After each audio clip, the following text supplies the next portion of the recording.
The Washington State Department of Social and Health Services Developmental Disabilities Administration has developed a booklet to help you to know what to expect when you move into a new home. You might move from one home to another, or you might move from a temporary place like a hospital or residential habilitation center, or a foster home, into a home that you can live long-term. The booklet is called Transitioning to a New Home: What to Expect and How Your Case Manager Can Help You. On the title page, we see a woman of color in professional clothes standing and talking with a young woman who is sitting in a wheelchair. The woman who is standing is a case manager. The woman in the wheelchair is speaking about her goals for moving to a new home. Where do you want to live? Moving to a new home? A man standing with boxes is holding a sign that says, "The average person moves 11 times in their lifetime." Moving can be very stressful. Some things that make moving stressful are having a new daily routine, learning where everything is, not knowing anyone who works there or lives there. Your DDA case manager is here to help you. They follow specific steps to make sure you have what you need. We call this process transition. Talk to your case manager at the beginning of your transition planning. Let them know what is important to you. The woman in the wheelchair is talking to her case manager and says, "I would like to live with 1 or 2 roommates in my own apartment. I want to be close to a place I can work and not too far from my family so I can visit." What is important to you when you move? There are lines in the booklet for you to write down things that are important to you. Your case manager talks to you about your goals. The case manager is sitting on a couch and asks, "Where do you want to live? Who do you want to live with? What kinds of support will you need?" The woman in the wheelchair shares the things that are important to her. Get a job, learn to cook, get a dog.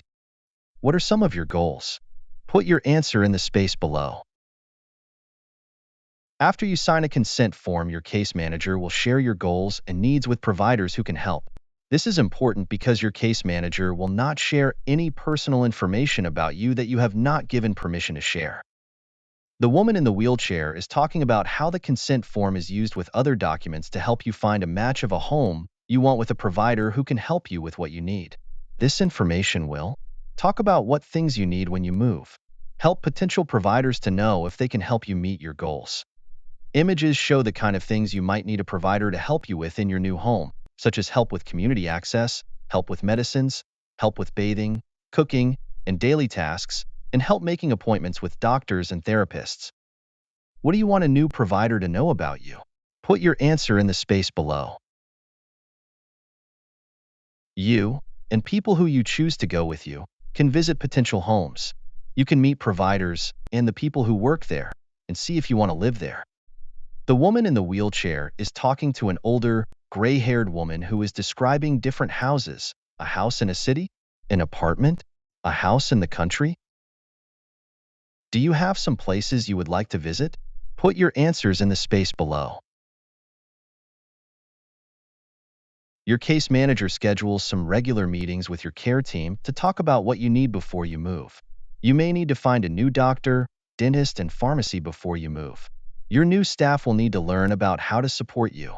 Your new home might need some equipment to help you with your daily needs. The team will talk about who will drive you to your new home and make sure all of your stuff is there.